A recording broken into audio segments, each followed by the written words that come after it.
வணக்கங்க. எல்லாரும் எப்படி இருக்கீங்க? நல்லா இருக்கீங்களா? நாங்க ரொம்பவே நல்லா இருக்கோங்க. கொஞ்சம் உடம்பு சரியில்ல. ஸோ, அதனால வீடியோ கொஞ்சம் லேட்டா வருது. இது வந்து ஒருத்தர் வந்து கேட்டிருந்தாரு. ஒரு தம்பியோ, இல்ல ஒரு அண்ணனோ எனக்கு தெரியல. அவர் வந்து இந்த பால் பீய்ச்சறதெல்லாம் போடுங்க அப்படின்னு சொல்லிட்டு. பட் நான் காலையில எந்திரிச்சு வெளியவே வரமாட்டேங்க. அத்தை, மாமா தான் வந்துட்டு ஃபுல்லாவே கடுத்தோரைய வந்து டேக் கேர் பண்ணிக்குவாங்க. நாங்க வந்து தம்பி ஸ்கூலுக்கு போனதுக்கப்புறம் தான் நாங்க பண்ணுவோம். இப்போ பாருங்க, இப்போ காலையில ஒரு 6 டூ 6:30 இருக்குங்க. அந்த சமயத்தில் நான் சாப்பாடு செஞ்சுட்ருப்பேன். நான் வெளியே வரமாட்டேன். இந்த வீடியோக்கோசரமே வெளியே வந்தேன். மாமா வந்துட்டு வெள்ளாட்டுக்கு வந்து தீவனம் வாங்கிட்டு வந்து வச்சுருப்பாங்க. அதுக்கு தனியாக இந்த மக்காச்சோளம் அதெல்லாம் இருக்கும் இல்லையா? அதெல்லாம் கலப்பட தீவனங்கள் இருக்குது. அதை வந்து எடுத்துகிட்டு வந்து வெள்ளாட்டுக்கு வச்சுட்ருக்காங்க. கோழிக்கும் வாத்துக்கும் அரிசி போட்டுட்டாங்க. இது வந்து ரேசன் அரிசி தான். அதில் வாங்கிட்டு வர அரிசியை வந்து நான் கோழிக்கு தான் யூஸ் பண்ணுவோம். கோழிக்கு போட்டுட்டோம். கோழிக்கு போட்டு வாத்தும் கோழியும் சாப்பிட்டுட்டு இருக்கிற நேரத்தில் வெள்ளாட்டுக்கு அந்த தீவனத்தை வைப்பாங்க. இல்லைன்னா வெள்ளாட்டை வந்து திங்கவே விடாது. கோழியும் வாத்தும் போய் அது பாதி இறச்சிரும். அதனால அப்புறம் மறுக்கா சாணி வந்து மாமா வந்து அள்ளி வச்சுருப்பாங்க. இந்த கோழிங்க வந்துட்டு ஃபுல்லாகவே இறச்சி விட்டுருவோங்க. இல்லைன்னா மாடே ரொட்டேட் பண்ணிவிட்டு அதெல்லாம் முதிச்சிரும். அதனால் மாமா வந்து அள்ளி வைப்பாங்க. அத்தை வந்து எடுத்துகிட்டு போயிட்டு கொட்டிருவாங்க.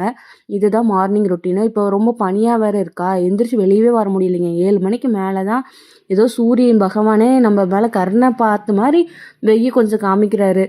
இல்லைனால சத்தியமாக சொல்கிறேங்க, வெளியவே வர முடியல. ரொம்ப சேஃபாக இருங்க. குழந்தைங்களெல்லாம் பனியில் விடாதீங்க. சளி காய்ச்சல்லாம் அதிகமாக வருது. ஸோ கொஞ்சம் சேஃபாக இருக்கிறது நம்மளுக்கு ரொம்ப நல்லது. அப்புறம் மறுக்கலாம் இது மாதிரி எங்கள் அத்தை வந்து சாணியெல்லாம் எடுத்து கொட்டிடுவாங்க. கொட்டிட்டு எருமை வந்து இப்போ பால் இல்லைங்க. எருமை வந்து செனையாக இருக்குது. கொஞ்சம் நல்லா கன்று போட்டுரும். அதுவும் ஒரு வீடியோவாக போடுறேன். மாடு மட்டும்தான் பால். ஸோ மாடு வந்து அத்தை தான் பேசுவாங்க. இந்த சிம்பா தெரியிறானா, இவனை நைட்டு மட்டும் இங்கே மேலே கூண்டில் போட்டுருவோங்க. ஏன்னா இப்போ சின்ன நாயாக தானே இருக்கான். அதனால் ஸ்லிப்பர்ஸ்லாம் எடுத்துகிட்டு போய் கடிச்சு போட்டுறான். தூரமாக தூக்கி வீசிடுறான். அதனால் அங்கே தான் அடைச்சி வச்சுருப்போம். அவனையும் பால் பீய்ச்சிட்டதுக்கப்புறம் தான் வெளியே நீக்கி விடுவாங்க. பாருங்கள், எங்கள் அத்தை பால் பீய்ச்சுறாங்க. அதுக்கு முன்னாடி கொஞ்சம் மாடு வந்தும் ஒரு 6 மந்த்து ப்ரெக்னெண்ட்டாக இருக்குது. அப்புறம் இங்கே கருவாயன். அப்புறம் எல்லாமே இந்த வேலையெல்லாம் பண்ணிடுவாங்க. இதெல்லாம் இந்த கூழெல்லாம் வந்துட்டு நான் ஒரு தம்பியை ஸ்கூல் தாட்டிட்டு அதுக்கப்புறம் தான் நான் இந்த வீடியோ எடுத்துகிட்ருக்கேன். நான் கூழம்லாம் இந்த எருமை கடுத்து வரையும் கூட்டிட்டேன். மாட்டு கடுத்து வரையும் கூட்டணும். குச்சியில் தான் கூட்டணும். பட் எனக்கு சிரமமாக இருக்குது ஃபோனை வச்சுக்கிட்டு எடுக்கிறதுக்கு. அதனால் ஃபோனை ஆஃப் பண்ணிவிட்டு நான் கூட்டிகிட்டு வீடியோ எடுக்கிறேன். இப்போ தான் நான் பாருங்கள் சிம்பாவை நீக்கியே விடுறேன். அது வரைக்கும் நீக்கி விட மாட்டோம். அதுக்குள்ளேயே பால் பீய்ச்சினோடனே பால் ஒரு கிளாஸ் ஊற்றிட்டு அதுக்குள்ளேயே தான் இருக்கும். என்னோட சித்த நேரம் இவ்வளோ நேரம் விளையாடுவாங்க. ஏதாச்சும் கொண்டு வரியா, ஏதாச்சும் எனக்கு கொடுப்பியா அப்படின்னு சொல்லிட்டு. இல்லைன்னா கொஞ்ச நேரம் நான் நீவி நீவி விடுவேன். அந்த பழக்கத்துக்கு நீவி விடுவியா அப்படின்னு சொல்லிட்டு பண்ணிக்கிட்டே இருப்போம். இப்படி தான் கொஞ்சம் நேரம் விளையாடுவான். அதுக்கப்புறம் நாங்கள் கொஞ்சம் நேரம் எல்லாம் பண்ணிவிட்டு இப்போ வெள்ளாட்டுக்கு அடுத்த வரையும் கூட்ட வந்துட்டேன். அத்தை மாமா வந்து அவங்க ரொட்டீன் வந்து கிளம்பிட்டாங்க. காட்டுக்கு தண்ணி பாய்ச்சறது மாமாவோட வேலை. அப்புறம் இந்த தீவனம்லாம் வச்சாங்க இல்லையா, இந்த பாத்திரத்தையெல்லாம் ஃபஸ்ட்டு நாங்கள் எடுத்து வைக்கணும்.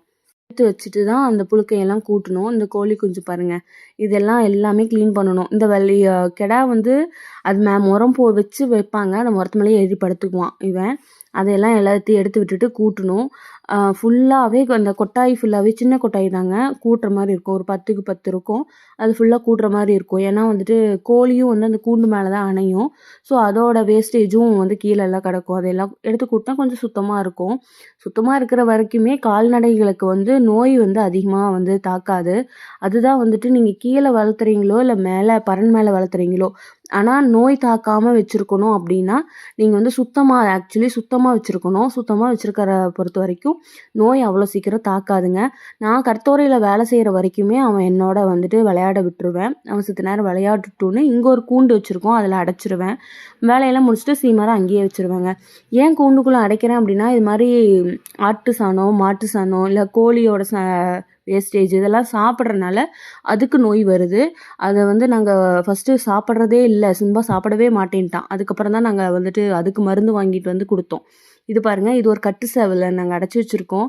இது வந்து வாங்கிட்டு போவாங்க. அப்புறம் இது வந்து எல்லாம் மீதியெல்லாம் வீட்டில் வளர்த்துறதுக்கோசரம் வச்சுருக்கோம். இது வந்து நாங்கள் வந்து கம்பு மாவு.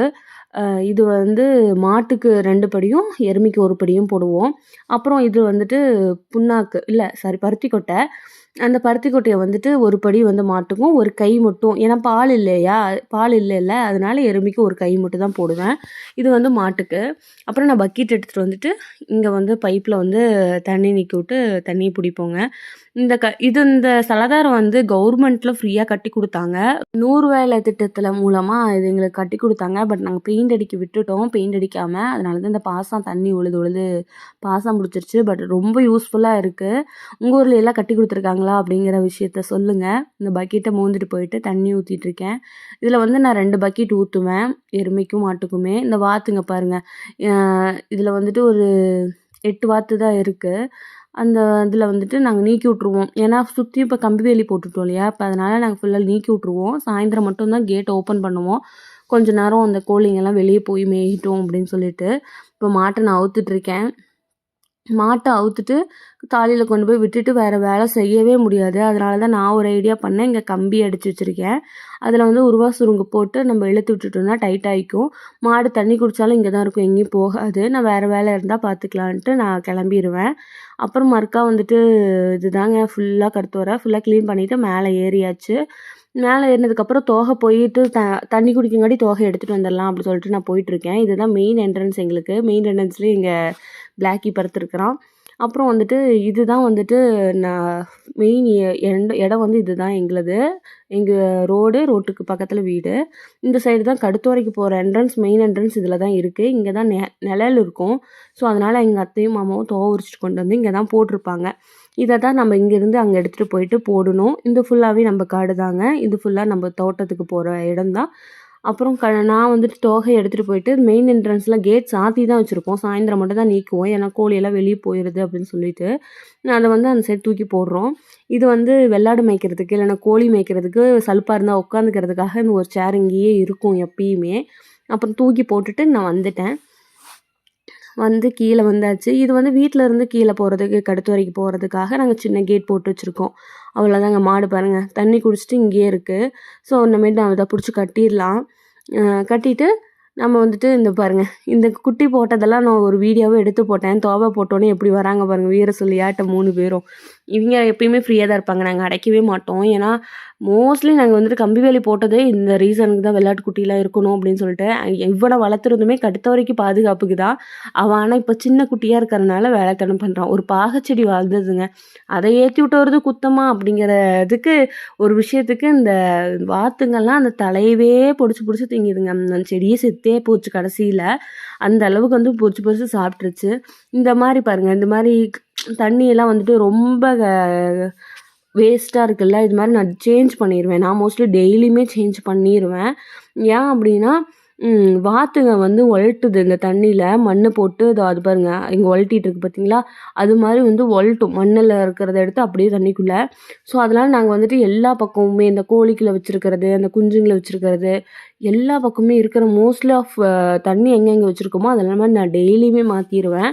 டெய்லியுமே மாற்றிட்டு ஒரு பக்கெட் தண்ணி வந்து பிடிச்சி வச்சுருவேன். ஏன்னா வந்துட்டு வாத்துங்க ஒழட்டினாலும் மறுக்க கோழிங்க வேணும்னா குடிச்சிக்கிறதுக்கு, அப்புறம் ஆட்டுக்குட்டி கொஞ்சம் குடிச்சிக்கிறதுக்கு அப்படின்னு சொல்லிட்டு நான் வந்து தண்ணி டெய்லியுமே மாற்றிடுவோம். மோஸ்ட் ஆஃப் இது வந்து டெய்லி தண்ணி மாற்றுறதுமே ஒரு நோயை வந்து நம்ம வந்து தடுக்கலாம். இதுவும் வந்துட்டு ஒரு எதிர்ப்பு சக்தி தான். ஏன்னா டெய்லியுமே ஃப்ரெஷ்ஷான வாட்டரை குடிக்க போகும்போது அதுக்கும் கொஞ்சம் நல்லாயிருக்கும். நான் வந்துட்டு ஒவ்வொரு இதுக்கு தீனி எடுத்துக்கல அப்படின்னா இதுக்கு தனியாக ஒரு மருந்து வச்சுருக்கோம் தண்ணியில் கலந்து வைக்கிறதுக்கு. நாங்கள் எங்கெங்கே தண்ணி வச்சுருக்கோமோ அங்கெல்லாம் மருந்தை ஊற்றி வச்சிட்டோம்னா அது குடிச்சிக்கும். அதனால் நாங்கள் வந்து மோஸ்ட்லி வந்துட்டு இந்த ஃபீல்லாம் பண்ண தேவையில்ல. நான் வந்து கட்டினதுக்கப்புறம் எல்லாத்துக்கும் தீனி போட்டோம். அத்தை மாமாவும் வந்துட்டாங்க. பில்லுக்கரணை வந்து வெள்ளாட்டு கட்டிட்டாங்க. எங்கள் காட்டில் கரணை போடுறாங்க. என்னம்மா கரணை போடுற ஷார்ட்ஸ் எப்பயோ போட்டியே, இப்போ தான் லாங் வீடியோ போடுறியா அப்படின்னு கேட்டால் அப்போ எடுத்த வீடியோ தாங்க. பட் என்னால் இப்போ தான் போஸ்ட் பண்ண முடியுது. ஸோ அந்த நேரம் எனக்கு கிடைக்கல. அப்புறம் வந்துட்டு கரணை வந்து எங்கள் காட்டிலேயே தாங்க கரணை இப்போதான் கரணை ரேட் அதிகமாமாங்க. ஆனால் எங்கள் காட்டிலே கரணை இருந்தனால அதை வெட்டி குச்சி பிடுங்கணும் அந்த காட்டில். ஸோ குச்சி பிடுங்கின காட்டில் கரணை இந்த தடவை போடலாம் அப்படின்னு சொல்லிட்டு நாங்கள் போட்டோம். அதுக்கு பக்கத்தில் இருக்க பாருங்கள், அதில் எங்கள் கரும்பு காடு தான். அதில் ஒரு மேல் வயலில் தான் நாங்கள் கரணை வெட்டியிருக்கோம். வெட்டி இவங்கெல்லாம் வந்துட்டு பதைச்சி கொடுத்துட்டு போகணும். அந்த இதில் பேசி பதைப்பாங்க. பதைச்சிட்ருக்காங்க. இவங்கெல்லாம் செம்ம கிரேட்டுங்க. இங்கே பாருங்கள் எப்படி வந்துட்டு மூட்டையை தலை மேலே வச்சுக்கிட்டே கரெக்டாக கரணையை போட்டுக்கிட்டே போகிறாங்க பார்த்தீங்களா அவங்க 2 பேரும்.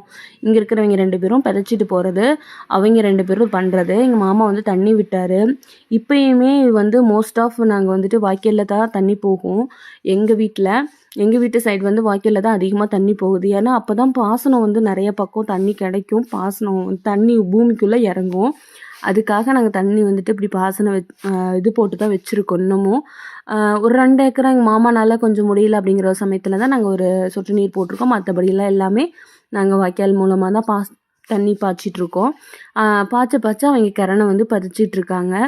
வாய்க்கால்லேருந்து எப்படி தண்ணி போகுது பாருங்கள். அது இல்லாமல் இதில் வந்து நாங்கள் ஆத்தண்ணியும் இந்த ஆத்தண்ணி பாசனமும் இருக்குது எங்களுக்கு.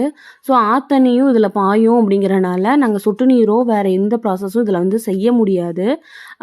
ஆத்தண்ணி வந்து சொட்டு நீரில் போட முடியாதுங்க.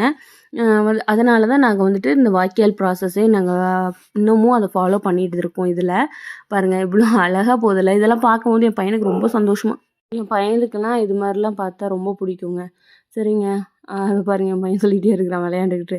என்னோடய வீடியோஸ்லாம் உங்களுக்கு பிடிக்கும்னு நான் நம்புகிறேன். பிடிச்சிருந்தா என்னை சப்ஸ்கிரைப் பண்ணிக்கோங்க. எங்களுக்கு ப்ளீஸ் சப்போர்ட் பண்ணுங்கள். என்னை ஃபாலோ பண்ணுறீங்களோ ஃபாலோ பண்ணிக்கிட்டே இருங்க. எனக்கு சப்போர்ட் பண்ணுறவங்களுக்கு ரொம்ப நன்றிங்க.